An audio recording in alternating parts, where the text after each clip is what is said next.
জয় শ্ৰীকৃষ্ণ। মই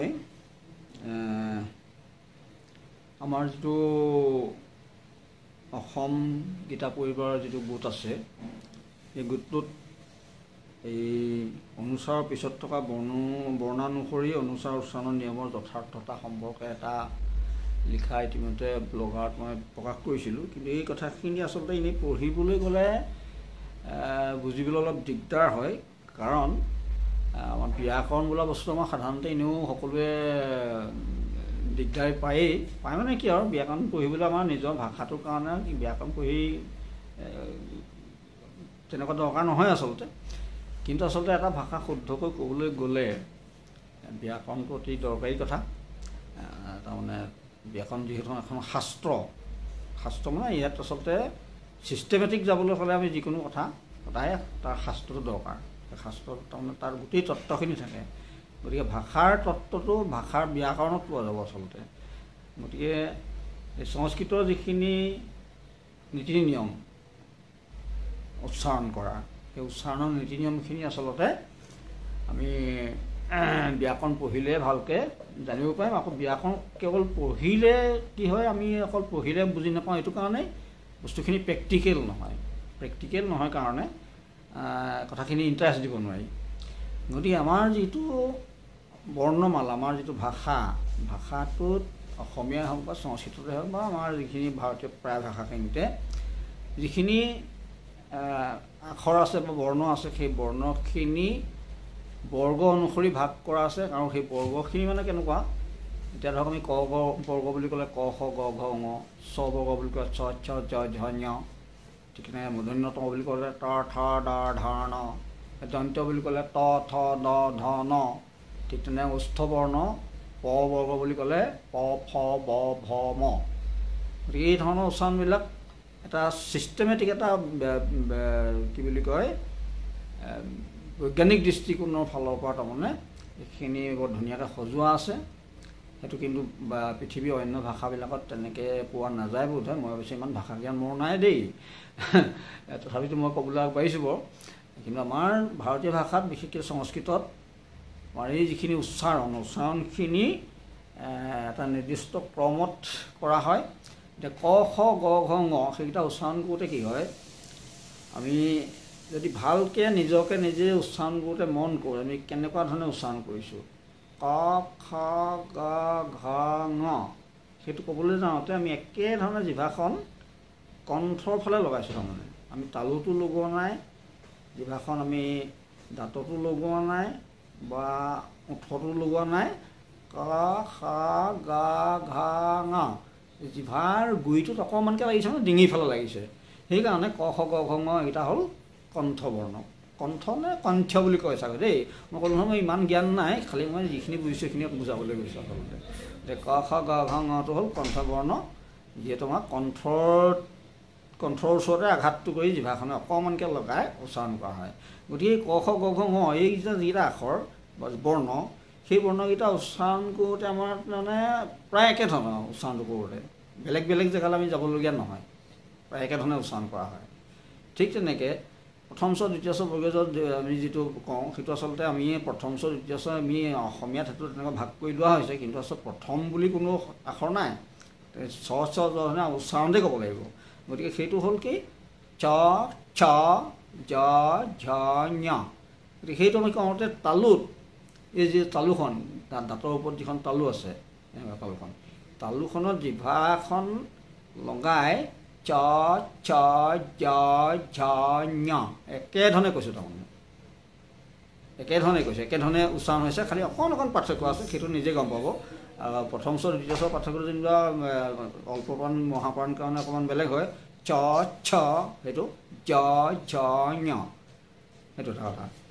সেইখিনি যিহেতু তালুৰ পৰা উচ্চাৰণ হৈছে, সেইটো তালব্য বৰ্ণ। ঠিক তেনেকৈ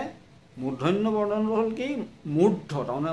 মূৰৰ ফালৰ পৰা মাতটো আহিছে যেনিবা, কিন্তু মূৰৰ ফালৰ পৰা আচলতে ক'তনো মাতটো আহিব, মূৰৰ ফালৰ পৰা মানে তালুৰ যিটো মূৰৰ পৰা আহিব, চেপেটাকৈ নাহে তাৰমানে মাতটো, তালুতে অকণমানকৈ লাগিব জিভাখন, তাৰমানে তালুত এই ধৰণে লাগিলে সেইটো মূৰ্ধ হ'ল তাৰমানে। গতিকে তা থা দা ধা না এইটো বস্তু তাৰমানে এই ত থ মূৰ্ধন্য ত বৰ্গটো আচলতে তেনেকুৱা তা থা দা ধা ন। কিন্তু দন্ত্যটো এটা জিভাখন দাঁতত লাগি লাগি উচ্চাৰণ হয় ওপৰত পাৰি দাঁততে বা দাঁতৰ গুৰিফালে লগালে ত থ দ ধ ন সেইখিনি হ'ল দন্ত্য বৰ্ণ ঠিক তেনে প ফ ব ভ ম সেই গোটেইখিনি হ'ল উষ্ঠ বৰ্ণ উঠত তাৰমানে আমি সৃষ্টি কৰিছোঁ তাত জিভাৰ কামেই নাই অকল উঠকেইটাই কয় প ফ ব ভ ম এটাকেইটা তাৰমানে ওঠৰ দ্বাৰা সৃষ্টি হৈছে গতিকে এই যিখিনি আমাৰ বৰ্ণৰ বৰ্গ হিচাপে ভাগ কৰা হৈছে পাঁচটা তাৰমানে এটা বৰ্গ হৈছে গতিকে একে বৰ্গৰ আখৰখিনি বা বৰ্ণখিনি উচ্চাৰণ প্ৰায় একেধৰণৰ সেইকাৰণে একোটা এটা বৰ্গত ভাগ কৰিছে এতিয়া এই আমি যিখিনি ক'লোঁ কণ্ঠ তাৰপিছত স্ববৰ্গ হ'ল তালব্য তালুত উচ্চাৰণ হৈছে তাৰপিছত মূৰ্ধন্য তবৰ্গত ত থ দ ধ ন সেইকেইটাত মূৰ্ধন্যত তাৰমানে তালুৰ ওপৰত আমি জিভাখন নাকটো লগাই কৰিছোঁ উচ্চাৰণ ত থ দ ধ ন ঠিক তেনেকৈ দন্ত্যটো দাঁতত লগাই কৈছোঁ ত থ দ ধ ন আকৌ উষ্ঠ বৰ্ণটো ওঠত লগাই কৈছোঁ প ফ ব ভ ম এতিয়া এইকেইটাই যে অকল উষ্ঠ বা মূৰ্ধন্য বা দন্ত্য বা তালব্যই যে অকল এইকেইটাই আখৰ আছে সেইটো নহয় বাকী আমাৰ স্বৰবৰ্ণবিলাকত যিখিনি আমাৰ ভাৱেল অ আ ই উ ও যিখিনি আছে তাৰমানে এইখিনিতো কি হয় এইখিনিত খালি আমাৰ বাধা নাপায় ব্যঞ্জন বৰ্ণখিনি আমাৰ বাধাৰ দ্বাৰা সৃষ্টি হৈ ব্যঞ্জন বৰ্ণখিনি উচ্চাৰণ হয় কাৰণ ব্যঞ্জন বৰ্ণখিনি আমি অকলে উচ্চাৰণ কৰিব নোৱাৰোঁ লগত স্বৰবৰ্ণ সহায় ল'বলগীয়া হয় এতিয়া ক বুলি কওঁতে ক অক বুলি কৈ আকৌ অটো কৈ দিলেহে কটো সম্পূৰ্ণ হ'ব ঠিক তেনে আ বুলি ক'লে আটো লগাই দিলে কা সম্পূৰ্ণ হ'ব গতিকে অকল কটো ক'বলৈ যাওঁতে অকল ক ক'ব নোৱাৰি বা অকল খও ক'ব নোৱাৰি অকল গও ক'ব নোৱাৰি প্ৰত্যেকত আমি স্বৰবৰ্ণ সহায় ল'বলগীয়া হয় কিন্তু স্বৰবৰ্ণবিলাক তেনেকুৱা নহয় অ বুলি ক'লে আমি অটো একেহে কৈ থাকিব পাৰোঁ তাত একো দিগদাৰি নাই অ কৈ থাকিব পাৰোঁ আ কৈ থাকিব পাৰোঁ এইখিনি কিন্তু যিখিনি স্বৰবৰ্ণখিনি হয় কি আমাৰ কণ্ঠৰ পৰা যিটো আমি ফ'ৰ্চ এটা দিওঁ ফ'ৰ্চটো দিওঁতে সেই বায়ুখিনি ওলাই আহোঁতে আমাৰ স্বৰযন্ত্ৰত ডিঙিত তাৰমানে যিটো স্বৰৰ যন্ত্ৰ আছে সেই যন্ত্ৰটোত আঘাত কৰি মাতটো ওলাই আহে ওলাই আহোঁতে সি কোনো নিৰ্দিষ্ট ৰূপ লৈ নাহে আমি মুখখন জপাই দিলে হ'ব তাৰমানে তেনেকুৱা হ'ব দেখোন সেই টো যেতিয়া আমি মুখখন মেলি দিম সেইটো আ হৈ গ'ল সেই আটোকে যেতিয়া মুখখন যেতিয়া অকণমান চপাই দিম সেইটো অ হৈ গ'ল সেই অটোকে যেতিয়া আৰু অলপ চপাই দিম হ'ল তাৰমানে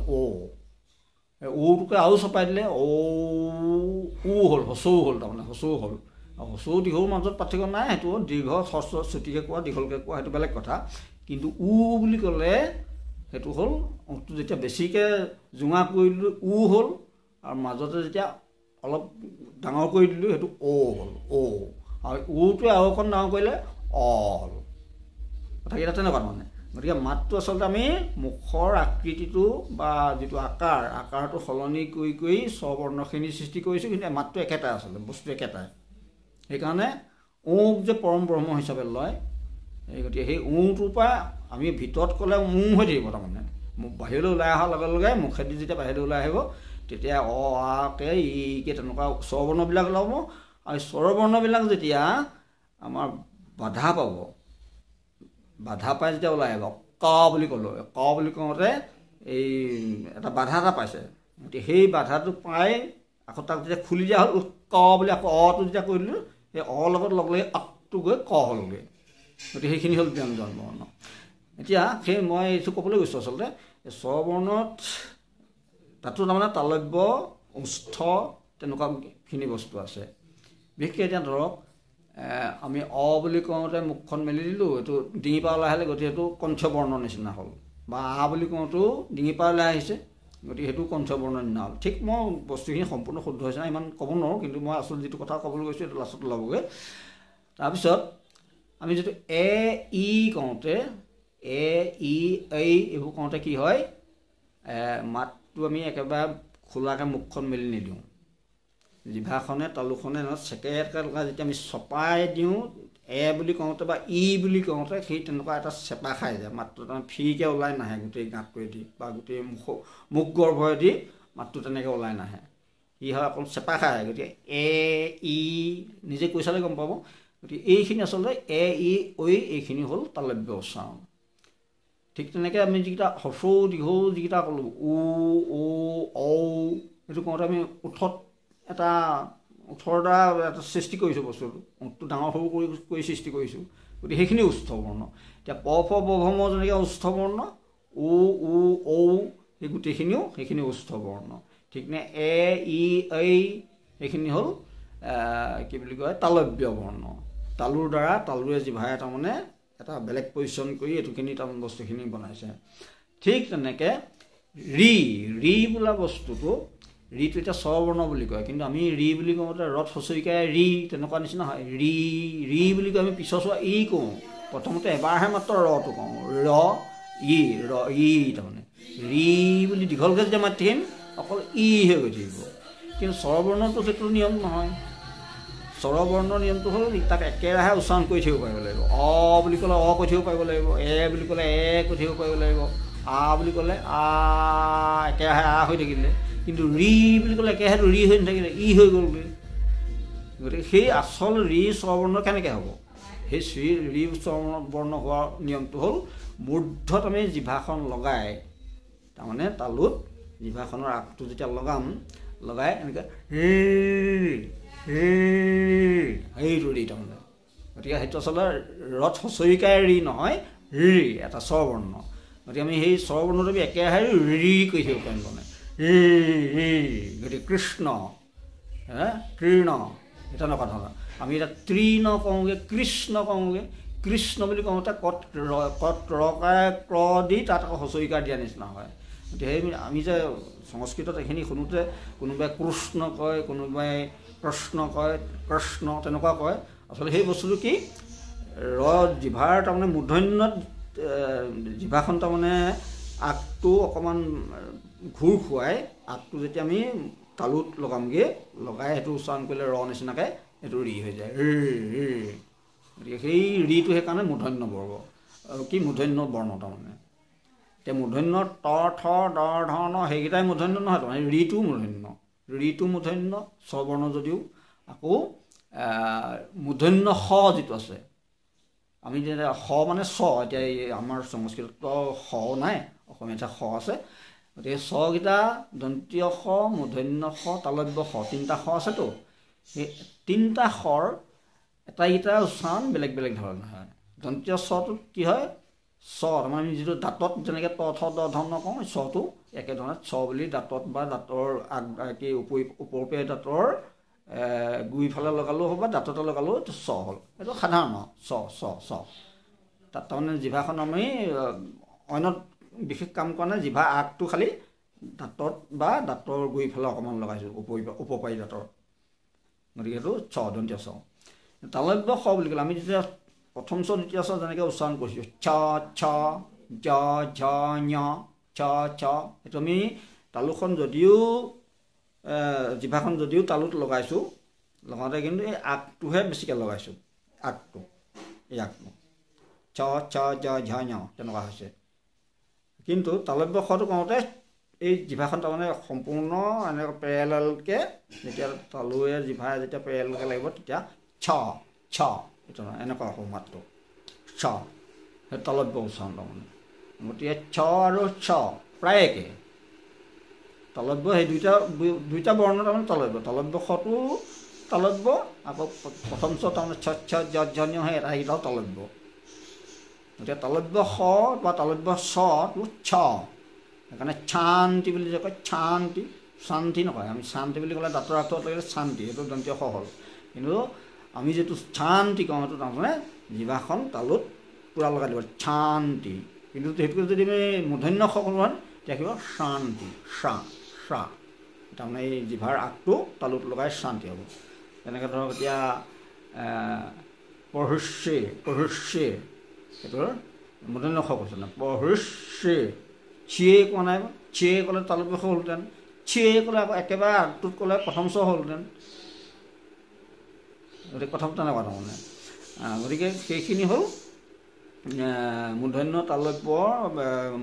দন্তীয় উষ্ঠ সেইখিনি কথা মই অলপ ক'লোঁ চমুকে এতিয়া আমি মেইন কথাটোলৈ গৈ আছোঁ অনুস্বৰলৈ অনুস্বৰৰ উচ্চাৰণটোনো কি আচলতে অনুস্বৰটো হ'ল নাসিক অনুনাসিক উচ্চাৰণ অনুনাসিক, তাৰমানে নাকে যেতিয়া কেনাকে নাকে মাতটো ওলায় বা বা যেনেকুৱা ধৰণে হওক সেই নাকে ওলোৱাটো অনুনাসিক বুলি কয়। গতিকে অনুস্বৰটোত নাকে উচ্চাৰণ হ'ব মাতটো, আৰু অনুস্বৰৰ পিছত যিটো আখৰ হ'ব বা যিটো বৰ্ণ হ'ব সেই বৰ্ণটোৰ উচ্চাৰণ অনুসৰি অনুস্বৰৰ উচ্চাৰণটো আমাৰ সংস্কৃতত হয়। এতিয়া পিছত যদি অনুস্বৰ দি তাৰপিছতে যদি দন্তীয় ত দিয়ে, আমি অসমীয়াত কি ক'লোহেঁতেন অংত বুলি ক'লোহেঁতেন, অং বুলি কৈ অং, তাৰমানে ক'লোহেঁতেন, অং বুলি কৈ ত ক'লোহেঁতেন। কিন্তু আচলতে সংস্কৃত নিয়ম মতে, নিয়ম মানে কি সেইটো সুবিধাৰ মতে আচলতে তটো ক'বলৈ ত বৰ্গৰ আখৰ যিকোনো এটা আখৰৰ লগত ক'বলৈ ভাল হ'ব, তাৰমানে যুক্তকৈ ক'বলৈ ত থ দ ধ ন, ত থ দ ধ ন। গতিকে সেই নটো তাৰমানে নটোৱে অনুনাসিক বৰ্ণ। আমাৰ তাৰমানে প্ৰত্যেকটো বৰ্গৰ লাষ্টৰ যিটো আখৰ সেই আখৰটো হ'ল অনুনাসিক বৰ্ণ, যেনেকৈ ঞ, ঙ, মূৰ্ধন্য ন, দন্তীয় ন, ম, সেইখিনি হ'ল অনুনাসিক বৰ্ণ। এই অনুনাসিক বৰ্ণ যেতিয়া আমি অনুস্বৰ উচ্চাৰণ কৰিম,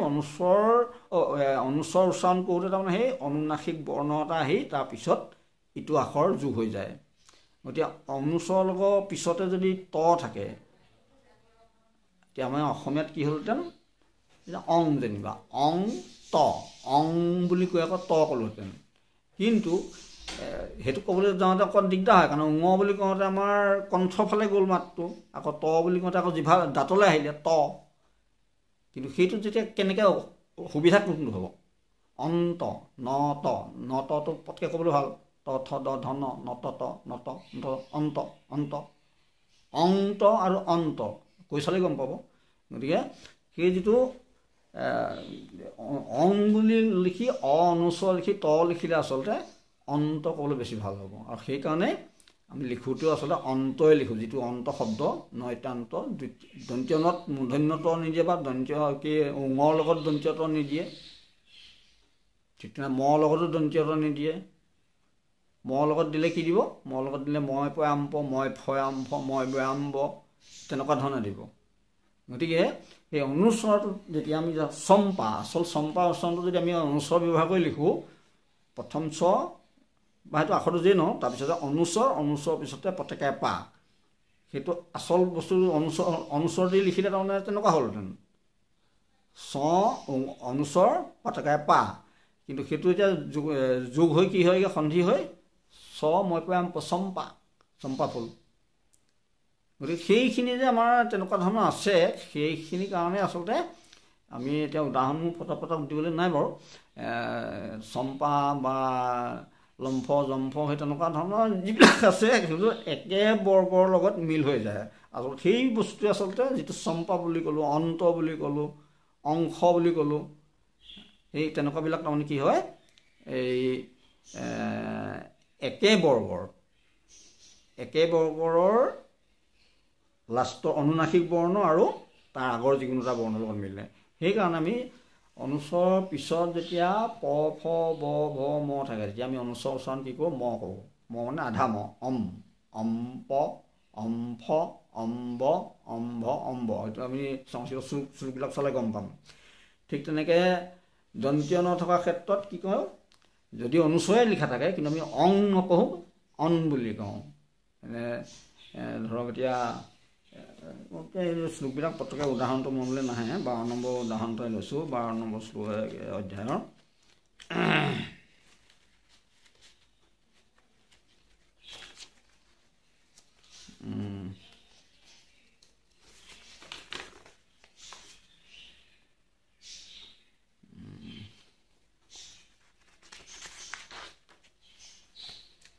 এতিয়া এচাপ্যক্ষৰমব্যক্তং তেষাং অব্যক্ত্যং বুলি কয়, তেষাং তটো আহিলে যে পিছত। গতিকে অনুস্বৰৰ জেগাত আমি অসমীয়াত হোৱা হ'লে অব্যক্তং বুলি ক'লোহেঁতেন, কিন্তু ইয়াত অব্যক্তং বুলি কি কাৰণে কৈছে, কাৰণ পিছত দন্তীয় তটো আছে। দন্তীয় ত উচ্চাৰণৰ লগত নটো উচ্চাৰণ কৰিবলৈ, নৰ লগত তাৰমানে দন্তীয় ত উচ্চাৰণ কৰিবলৈ সুবিধা হ'ব তাৰমানে। গতিকে অব্যক্তন্তে তন্তে তন্তেষাং অব্যক্তম তেষাং তম তে ক'লে আমাৰ পজিশ্যনটো মুখৰ তাৰমানে সেই উচ্চাৰণৰ পজিশ্যনটো বেলেগ বেলেগ হয় কাৰণে ক'বলৈ দিগদাৰ হ'লহেঁতেন। গতিকে অব্যক্তম বুলি কৈ যদি তে ক'বলৈ যাওঁ তেতিয়াতো এটা দিগদাৰী আহিব। কিন্তু তন তে বুলি কওঁতে একেধৰণে যিহেতু না ত একেধৰণে হ'ল। গতিকে তন তে চাপ্যক্ষৰম অব্যক্তম তেষাং পিছৰখিনিলে বাদ দিয়ক। টেটোৱে নটোৱে তাৰমানে একেজাতীয় হোৱাৰ কাৰণে আমাৰ তেনেকৈ উচ্চাৰণ কৰিবলৈ সুবিধা, আৰু এই সুবিধা অনুযায়ীয়ে সেই অনুস্বৰ উচ্চাৰণটো তেনেকৈ পিছৰ আখৰটোৰ ওপৰত নিৰ্ভৰ কৰি যদি ত বৰ্গ হয় তেতিয়াহ'লে এইটো ন হ'ল, যদি সেইটো ত বৰ্গ নহয়, যদি তেষাং নহয়, যদি কেষাং হ'লহেঁতেন, ক বৰ্গ হ'লহেঁতেন, তেতিয়া আমি নটো জেগাত অব্যক্তং নকৈ অব্যক্তং ক'লোহেঁতেন, ক'লোহেঁতেন তাৰমানে অব্যক্তং কেষাং ক'লোহেঁতেন। ঠিক তেনেকৈ যদি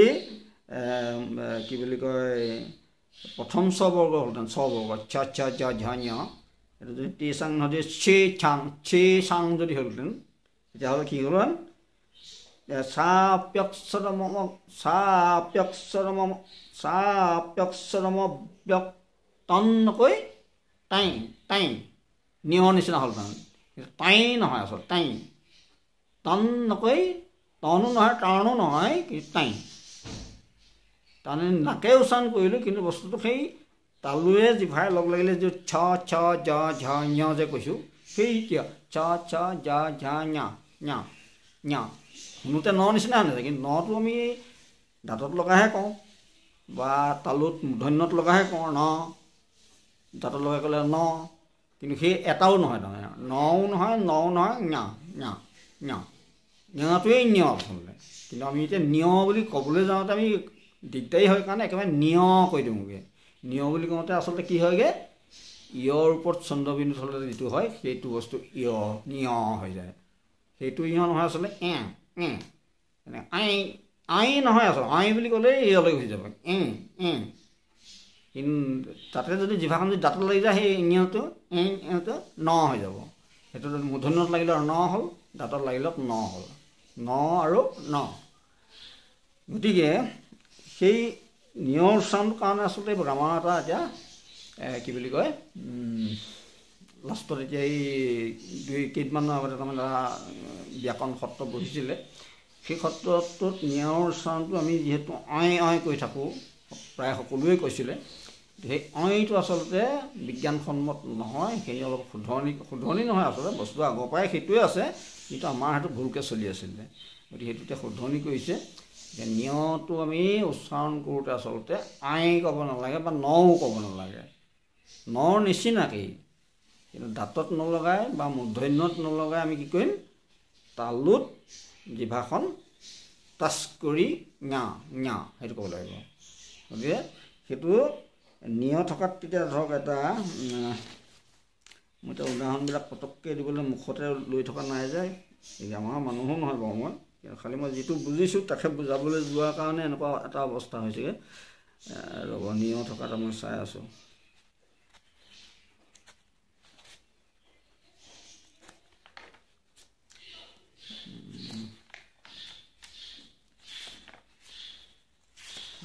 নাহে নহয় পটকৈ,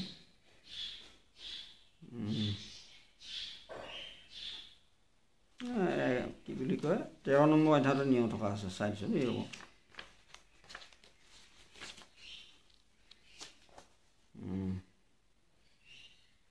চতুৰ্দশ, এতিয়া এইটো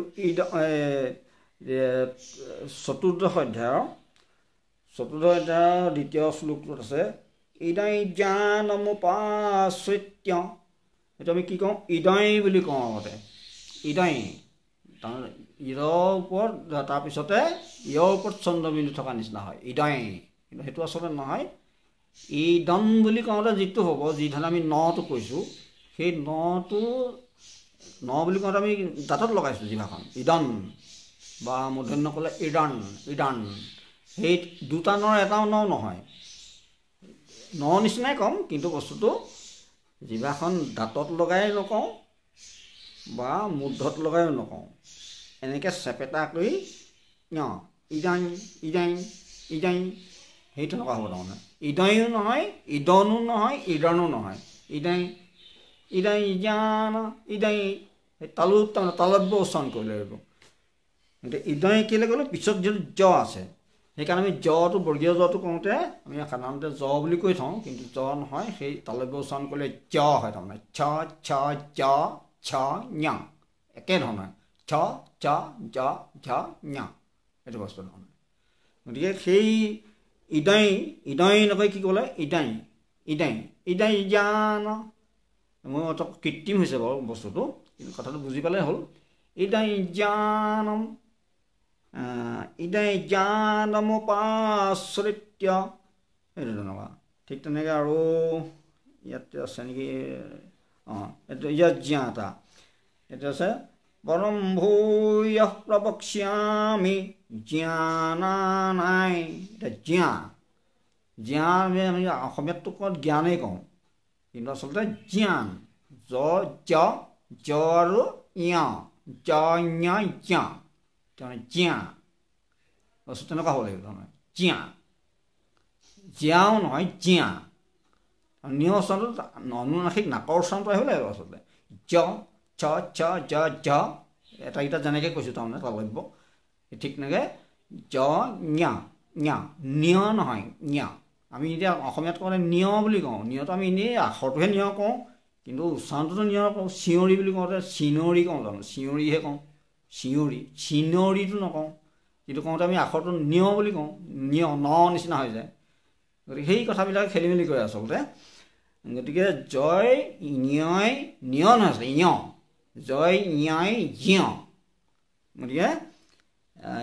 জিয়া জিয়া জিয়া আমি কওঁতে কি শুদ্ধ কৰিবলৈ যাওঁতে কি হৈ যায়গৈ জিয়া জিয়া হৈ যায়গৈ জিয়াও নহয় জিয়া জ্ঞানানাই জ্ঞানমুত্তমম তেনেকৈ ন কওঁতেতো অট'মেটিক আহি যায় ন বুলি কওঁতে নাকে ওলায় ম বুলি কওঁতে হেৰি ওলায় নাকে মাতটো ওলায় উঙ বুলি কওঁতেও ওলায় খালি নিয় বুলি কওঁতে সেইটো এতিয়া আমাৰ আহুকলীয়া যেন লাগে কিন্তু সেইটো কথা নহয় সেইটো একেধৰণৰ নাকে ওলোৱা মাতেই তাকে খালি আমি দাঁততো লগোৱা নাই মূৰ্ধটো লগোৱা নাই তালুত দ্বাৰা উচ্চাৰণ কৰিছোঁ গোটেই ঞ জ্ঞা জ্ঞানানাম জ্ঞানমুত্তমম এই তেনেকুৱা কথাটো ঠিক তেনেকৈ আৰু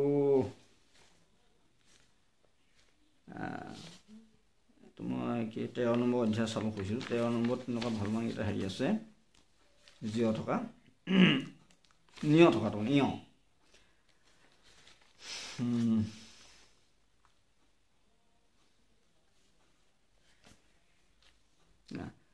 क्षेत्रज्ञ चापि मां विद्धि क्षेत्रज्ञ চেতজ্ঞ চাপি এতিয়া আমি কি কওঁ আগতে কি কওঁ চেতজ্ঞ জ্ঞ জ্ঞ কৈ দিওঁ আগতে কিন্তু আচলতে কিছুমানে চেতজ্ঞ কয় এতিয়া ন নহয় আচলতে ন আৰু নহয় ঞও নহয় চেতজ্ঞ জ্ঞও নহয় চেতজ্ঞ চেতজ্ঞ ন কোৱা নিচিনা নহ'লে খালি একেবাৰে দাঁতত নকৈ তালুত তাৰমানে মূৰ্ধত নকৈ তালুত কৈছোঁ তালব্যত তাৰমানে জিভাখন তালব্য বুলি ক'লে জিভাৰ আগটো নালাগে আৰু দন্ত বুলি ক'লে জিভাৰ আগটো দাঁতত লাগিলেহেঁতেন মূৰ্ধন্য বুলি ক'লে জিভাৰ আগটো মূৰ্ধত লাগিব তালুতে লাগিব মূৰ্ধ এনেকৈ তাৰমানে লম্বকৈ লাগিব কিন্তু তালব্য বুলি কোৱাৰ লগে লগে পেৰেলেল হৈ গ'ল পেৰেলেল হৈ যোৱাৰ লগে লগে নটো ন বা ন তেনেকুৱা নহয় হয় ঞ ঞ সেইটো নিয় তাৰমানে যিটো ন আমি ন বুলিয়ে কৈছোঁ এতিয়া ন নহয় আছে অনুনাসিক ন নিচিনাকৈ ন দাঁতত লগাই ক'লোঁ ন সেইটো দন্ত্য ন হ'ল তালুত লগাই ক'লোঁ আৰু ন সেইটো মূৰ্ধন্য ন হ'ল কিন্তু তালব্যত ক'বলৈ যোৱাৰ লগে লগে সি পেৰেলেল হৈ গ'ল পেৰেলেল হৈ যোৱাৰ লগে লগে সি আগটোত নহ'ব কাম গতিকে জিভাখন লগাব লাগিব জিভাখন গোটেইখন লগাব লাগিব বা আগটো হ'লেও আগটো মানে আগটো নলগাই এনেকুৱাকৈ আগটো লগালোঁ এনেকুৱাকৈ লগালোঁ এই ধৰণে লগালে একেবাৰে আগটো লাগিলে কিন্তু এনেকৈ লগালে সেইটোৱে নিয় হ'ব তাৰমানে ঞ ছ ছ জ ঝ ঞ ঞ সেই বস্তুটো আনিব লাগিব এতিয়া ইয়াত উচ্চাৰণ কৰোঁতে ক্ষেতজ্ঞ জ্ঞ জ্ঞ নহয় তাৰমানে চেতজ্ঞ এতিয়া অন্য শুনোতে ন নিচিনা শুনিব মই লিখোঁতে সেইটো কথা লিখিছোঁ আমি ন কোৱা নাই নৰ নিচিনাকৈ নিয় কৈছোঁ আচলতে ইয় কৈছোঁ চেতজ্ঞ চাপি মাও বৃদ্ধি তাৰপিছত চেতজ্ঞয়োৰ জ্ঞয়োৰ নহয় জ্ঞয়োৰ চেতজ্ঞয়োৰ জ্ঞানম জ্ঞানাই হৈ গৈছে মোৰ আগতে কোৱাৰ কাৰণে অইটো আহি গৈছে অই ক'বই নালাগে আচলতে চেতজ্ঞয়োৰ জ্ঞানাই নন নিচিনা হয় কিন্তু একেবাৰে নন উচ্চাৰণ কৰিব লাগে নাই তাৰমানে নন কওঁতে যিটো আমি দাঁতৰ জিভাৰ আগটো লগালে আগটো লগাই চেপেটাকৈ লগালে এইটো ন্যায় হ'ল তাৰমানে গতিকে সেই ধৰণে অনুস্বৰ যিটো নিয়ৰ উচ্চাৰণ ইয়ৰ উচ্চাৰণটো সম্পৰ্কে আমাৰ এতিয়া শেহতীয়াকৈ যিটো গ্ৰামাৰৰ সত্ৰ পাতি গ'ল সেইখিনি আচলতে মোক অকণমান খুব হেৰি কৰিলে আকৰ্ষণ কৰিলে সেইখিনি কথা মই চিন্তা চৰ্চা কৰি ভাবিলোঁ যে এই কথাটো আজি পটককৈ ভাবিলোঁ এনেকৈ লিখিলে কেনেকুৱা হয় লিখি পেলালোঁ বাৰু কিন্তু লিখি পেলালেতো তেনেকৈ গ্ৰামাৰ পঢ়িবলৈ কোনো ভাল নাপায় বা পঢ়িলেও বুজিবলৈ অকণমান দিগদাৰ যে ভাবিলোঁ এইখিনি এনেকৈ অকণমান হেৰি হিচাপে কৈ দিয়াই ভাল হ'ব